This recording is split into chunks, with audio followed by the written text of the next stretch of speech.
नमस्कार दोस्तों, आपने सही पहचाना। ये जो नई ट्रेन का रैक खड़ा हुआ है, जो आप देख रहे हैं, ये वंदे भारत एक्सप्रेस ही है और ये रानी कमलापति स्टेशन पर मौजूद है। प्राप्त जानकारी के अनुसार 1 अप्रैल से रानी कमलापति स्टेशन से नई दिल्ली के बीच ये ट्रेन अपनी सेवाएं देना प्रारंभ करेगी। भोपाल से सुबह 6 बजे के आसपास चलकर करीब 1:30 बजे ये दिल्ली पहुंचा करेगी और 1 घंटे विश्राम के बाद वापसी यात्रा 2:30 बजे शुरू करके रात को 10:30 बजे के आसपास रानी कमलापति स्टेशन पहुंचेगी। शनिवार को ये ट्रेन नहीं चला करेगी। खास बात यह है कि ये ट्रेन को नई दिल्ली की बजाय रानी कमलापति से ऑपरेट किया जाएगा और running staff end to end तक जाएगा, यानी बीच में कहीं भी स्टाफ चेंज नहीं होगा। इसी वजह से इसका झांसी पर भी स्टॉप नहीं रखा गया है। वंदे भारत का रनिंग टाइम शताब्दी के मुकाबले करीब 1.5 घंटे कम रहेगा, पर किराया 15 से 20% ज़्यादा चुकाना होगा। दोनों ओर से ये ट्रेन सिर्फ आगरा कैंट रेलवे स्टेशन पर ही रुकेगी। बस इसी बात से लोगों की सारी खुशी निराशा में बदल गई कि ये ट्रेन बीना, झांसी, ग्वालियर, मथुरा कहीं भी नहीं रुकेगी।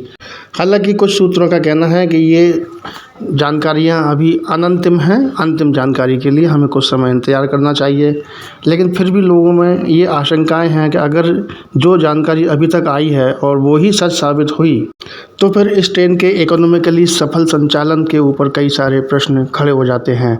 इन्हीं प्रश्नों को लेकर हमने शहर के मशहूर रेल प्रेमी शिवम शर्मा से बातचीत की। उन्होंने पूरी बेबाकी के साथ इन बातों के खुलकर जवाब दिए। आइए उनसे बात करते हैं।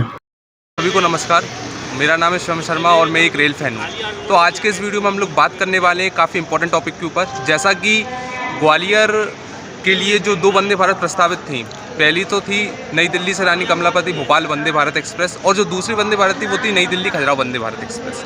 तो उन दोनों वंदे भारतों का जो स्टॉपेज था वो शुरू से ही झांसी, ग्वालियर, आगरा जैसे इंपॉर्टेंट रेलवे स्टेशनों पर देने की बात जो है रेलवे कहता हुआ आया।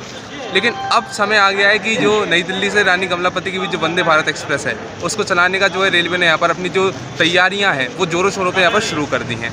और जो डेट बताई जा रही है, यानी कि जो तारीख बताई जा रही है भोपाल वंदे भारत को लॉन्च करने की, वो है 1 अप्रैल 2023। यानी कि जो यहाँ पर पश्चिम मध्य रेलवे के जो ट्विटर हैंडल पे भी हमको ये जानकारी जो देखने को मिली है कि जो 1 अप्रैल 2023 को जो हमारे जो माननीय प्रधानमंत्री श्री नरेंद्र मोदी जी इस ट्रेन को यहाँ पर रानी कमलापति रेलवे स्टेशन से वर्चुअली यहाँ पर हरी झंडी दिखाने वाले हैं। तो काफ़ी अच्छा कदम जो रेलवे का यहाँ पर निकल कर के सामने आया है।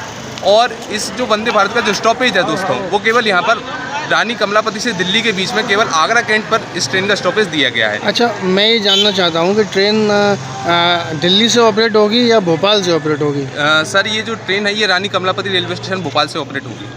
मतलब भोपाल के लोग दिल्ली जाके और वापस आ सकते हैं। और इस ट्रेन का जो स्टॉपेज है, क्योंकि कहा गया है कि ये मध्य प्रदेश की पहली वंदे भारत एक्सप्रेस होने वाली है, तो उसके हिसाब से मध्य प्रदेश की पहली वंदे भारत होने के बावजूद भी इस ट्रेन का स्टॉपेज ग्वालियर पे यहाँ पर नहीं दिया गया है। इस ट्रेन से चलने से आपको खुशी हासिल हो रही है? खुशी भी है। और शिकायत क्या है? शिकायत मेरी सर यही है कि इस ट्रेन का स्टॉपेज यहाँ पर आगरा कैंट पर है, बहुत बढ़िया बात है। इसका stoppage Gwalior junction railway station, क्योंकि ग्वालियर से भोपाल के लिए जो अभी शताब्दी एक्सप्रेस चलती है, अगर हम शताब्दी एक्सप्रेस का यहाँ पर कंपैरिजन करें वंदे भारत से, तो जो शताब्दी एक्सप्रेस में जो पैसेंजर्स हैं वो सबसे ज़्यादा ग्वालियर, झांसी और आगरा से ही बोर्ड होते हैं। तो उसके हिसाब से अगर वंदे भारत एक्सप्रेस ट्रेन में केवल यहाँ पर आगरा कैंट स्टॉपेज देना, रेलवे को यहाँ पर रेलवे के जो नज़रिया है वो हमको यहाँ पर स्पष्ट यहाँ पर नहीं हो रहा है। क्योंकि मध्य प्रदेश की पहली वंदे भारत एक्सप्रेस होती हुई वो ग्वालियर जो दिल्ली चेन्नई मुख्य मार्ग पर पड़ने वाले काफ़ी इंपॉर्टेंट रेलवे स्टेशन है, वहाँ पर इस ट्रेन का स्टॉपेज ना होना, या फिर रेलवे का जो नज़रिया है ग्वालियर के लिए वो यहाँ पर काफ़ी ज़्यादा जो शर्मसार यहाँ पर देखने को मिल रहा है। क्योंकि यहाँ पर मध्य प्रदेश की पहली वंदे भारत होते हुए इसका झांसी और ग्वालियर पर भी स्टॉपेज यहाँ पर ऐड करना चाहिए, ऐसी मेरी यहाँ पर रेलवे से रिक्वेस्ट है। और बाकी रेलवे का जो मुझे ये पता पड़ा कि झांसी पर भी स्टॉप नहीं है, तो कई लोग इस बात पे खुश हो रहे हैं कि चलो ग्वालियर नहीं मिला तो झांसी भी नहीं मिला। तो उसमें व्यवहारिक रूप से आपकी क्या राय है? व्यवहारिक रूप से मेरी यही राय है कि जो झांसी है वो एक मंडल भी है, और शुरू से जो है NCR का काफ़ी प्रमुख और मेजर रेलवे स्टेशन के रूप में हम झांसी रेलवे स्टेशन को मानते हैं।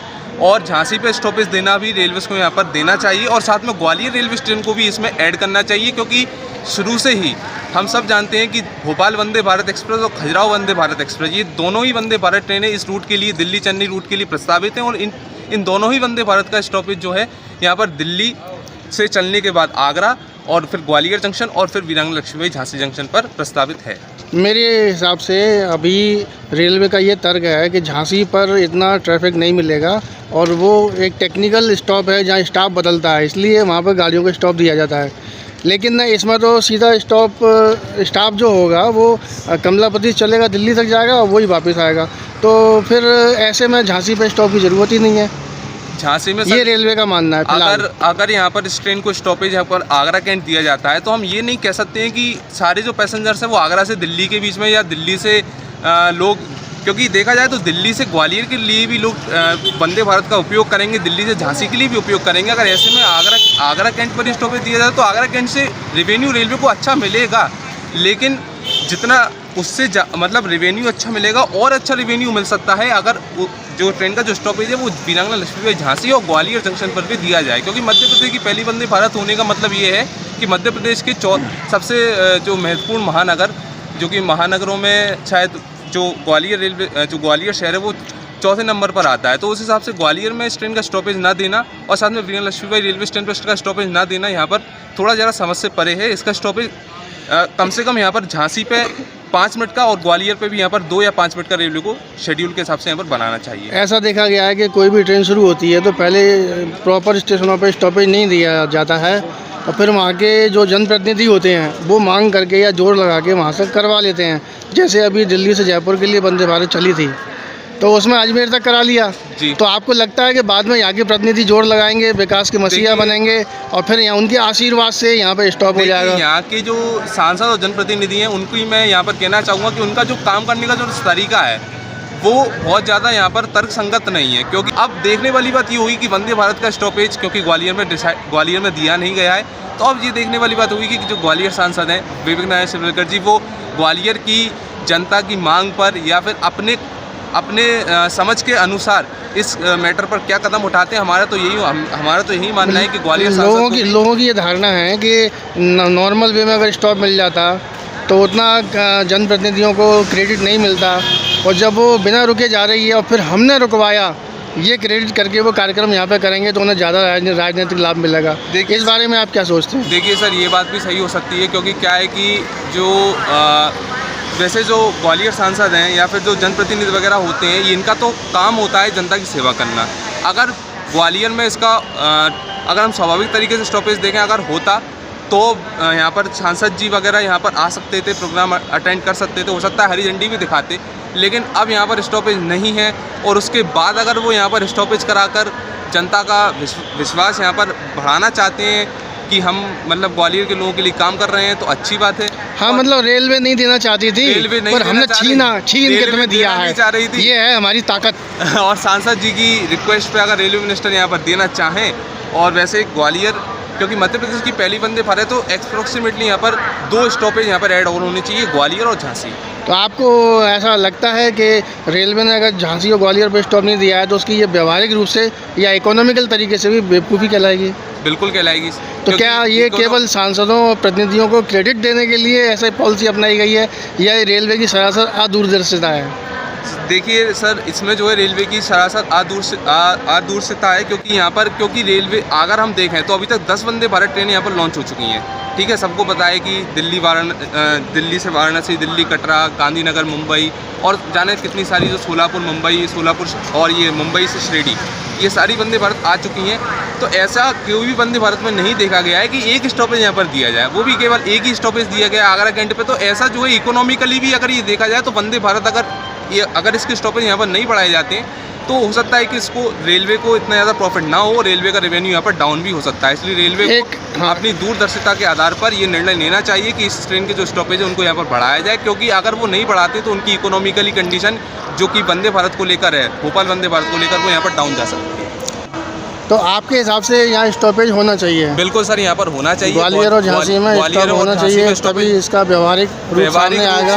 अगर हम इसको सफल ट्रेन के रूप में माने तो हम इसको तभी एक सफल ट्रेन के रूप में मान सकते हैं जब इसका स्टॉपेज जंक्शन और वीरांगना लक्ष्मीबाई झांसी जंक्शन पर दिया जाए। क्योंकि अगर हम देखें तो शताब्दी एक्सप्रेस को भी अगर हम देखें तो 3 ही रेलवे स्टेशन ऐसे हैं जहाँ से उसका रेवेन्यू सबसे ज़्यादा जाता है, वो है ग्वालियर, झांसी और आगरा। अब इस ट्रेन में रेलवे ने क्या किया है इस वंदे भारत में, जबकि पहली वंदे भारत है, हर रूट के लोगों को अपने अपने रूट पर चलने का इंतजार रहता है। और अब जब समय आया है कि दिल्ली भोपाल के बीच में वंदे भारत ट्रेन चल रही है, तो इसका स्टॉपेज ग्वालियर और झांसी पे होना चाहिए, जिससे ये सफलतम ट्रेन के रूप में सिद्ध हो और भारतीय रेलवे के राजस्व में भी बढ़ोतरी यहाँ पर दर्ज। कुछ अधिकारियों का ये कहना है कि इसमें जो हम स्टॉप देते हैं आधे घंटे का टाइम ख़राब हो जाता है, और हम चाहते हैं 1.5 घंटे पहले शताब्दी के मुकाबले दिल्ली पहुँचे, तो यात्रियों को समय की बचत हो, क्योंकि वो 15 या 20% किराया एक्स्ट्रा भी ले रहे हैं। इस बारे में आपका क्या कहना है?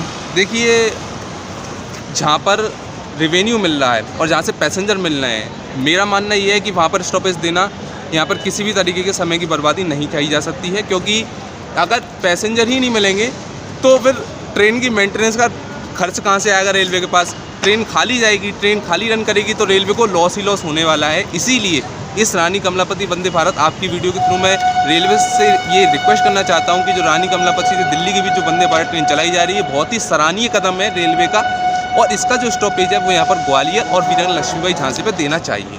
अभी मुंबई राजधानी के मामले में भी ऐसा देखा गया था कि ग्वालियर पे स्टॉप नहीं दिया गया था, लेकिन बाद में दिया और ट्रैफिक काफ़ी शानदार मिल रहा है, तो ये एक एग्जांपल इस बात के लिए हो सकता है। बिल्कुल सर, और ग्वालियर एक काफ़ी इंपॉर्टेंट रेलवे स्टेशन है, और जो रेलवे की जो धारणा है या फिर जो विचारधारा है कि यहाँ से रेवेन्यू नहीं मिलता है, यहाँ से पैसेंजर कम बोर्ड और डिबोर्ड करते हैं, तो फिर उन्होंने निज़ामुद्दीन अंबिकापुर एक्सप्रेस का स्टॉपेज यहाँ पर स्वाभाविक तरीके से कैसे दे दिया? उसका भी यहाँ पर झांसी से सीधे आगरा करके निज़ामुद्दीन कर देते वो। उनने यहाँ पर ग्वालियर में स्टॉपेज इसलिए दिया क्योंकि वो चाहते थे कि अंबिकापुर निज़ामुद्दीन एक्सप्रेस, क्योंकि अंबिकापुर निज़ामुद्दीन भी एक एसी एक्सप्रेस है, चाहती तो वो भी ट्रेन स्किप कर सकती थी ग्वालियर को। तो एक रेल प्रेमी होने के साथ साथ, एक आम नागरिक होने के साथ साथ, एक जागरूक नागरिक होने के साथ साथ आप ये मांग करते हैं कि इसका स्टॉप कम से कम झांसी और ग्वालियर पे किया जाए, तो स्टॉपेज इसके बढ़ाए जाए, तभी ये व्यवहारिक रूप से सफल हो पाएगी। व्यवहारिक और इकोनॉमिकली और यहाँ पर फाइनेंशियली भी रेलवे को काफ़ी प्रॉफिटेबल यहाँ पर होगी, और साथ में पैसेंजर्स को भी यहाँ पर काफ़ी ज़्यादा सुविधा होगी, क्योंकि पैसेंजर्स को जब तक पता ही नहीं पड़ेगा कि हमारे रूट से वंदे भारत चल रही है, हमारे रेलवे स्टेशन पर वंदे भारत का स्टॉपेज दिया गया है, तब तक यहाँ पर जो रेवेन्यू है रेलवे का वो भी यहाँ पर किसी भी कंडीशन में यहाँ पर नहीं बढ़ सकता है। तो हम तो यही चाहते हैं कि जो देश की राजधानी दिल्ली से मध्य प्रदेश की राजधानी भोपाल के लिए जो पहली वंदे भारत चलाई जा रही है मध्य प्रदेश की, वो बहुत अच्छी सफलता प्राप्त करे और अच्छी ऊंचाइयों पर जाए, और ये गाड़ी और ये जो वंदे भारत है ये काफ़ी सफलतम ट्रेन के रूप में यहाँ पर सिद्ध हो। अजमेर के सांसद ने दिल्ली जयपुर वंदे भारत को तुरंत ही शुरू होने के पहले ही अजमेर तक बढ़वा लिया। Yes sir. तो इससे यहाँ के जनप्रतिनिधि क्या शिक्षा लें, ऐसा आप कोई सलाह देना चाहते हैं? मैं ये सलाह देना चाहता हूँ कि जो हमारे सांसद जी हैं वो और यहाँ के जो जनप्रतिनिधि हैं वो इस चीज़ से यही शिक्षा ले सकते हैं कि जैसा कि अजमेर सांसद हैं या और भी सांसद हैं कई तरीके के, तो वो ये शिक्षा ले सकते हैं कि यहाँ पर जो रेल सुविधाएं हैं ग्वालियर में उनका यहाँ पर विस्तार करवाया जाए, और सांसद जी इस चीज़ से ये शिक्षा लें कि जो ग्वालियर में जो रेल सुविधाएं हैं, जिसके लिए अभी जो यहाँ के जो पैसेंजर्स हैं वो काफ़ी नई गाड़ियों के स्टॉपेज की मांग करते रहते हैं, आए दिन पत्राचार होता रहता है, आए दिन यहाँ पर चैम्बर ऑफ कॉमर्स से भी कई सारे जो पत्र है वो रेलवे बोर्ड में भेजे जाते हैं। तो मैं यही रिक्वेस्ट करना चाहूँगा सांसद जी से कि वह जो ग्वालियर की रेल सुविधाओं पर ध्यान देते हुए, और ग्वालियर में जो है काफ़ी जो रेल सुविधाएं हैं और यहाँ पर काफ़ी नई ट्रेनों के स्टॉपेज यहाँ पर कराए जाएँ। और तो मैं सांसद जी से यही रिक्वेस्ट करना चाहूँगा कि वह जो है यहाँ पर जागरूक बने, और यहाँ पर ग्वालियर की जो जितनी भी रेल समस्याएं, काफ़ी जो जटिलतम रेल समस्याएं हैं उन पर यहाँ पर ध्यान देते हुए ग्वालियर शहर में जो है रेल विकास को यहाँ पर आगे बढ़ाएं। शिवम जी, आपकी जागरूकता देखकर बहुत अच्छा लगा, जानकारी देखकर भी बहुत अच्छा लगा, आपने हमसे बात की, इसके लिए आपका बहुत बहुत धन्यवाद। हमारी कामना है कि आप अपने इरादों में सफल हों, जीवन में सफलता प्राप्त करें। धन्यवाद। और हमारी इस तरह की मुलाकातें बहुत जल्दी और बार बार होती रहें। धन्यवाद सर। ठीक है, बहुत बहुत धन्यवाद।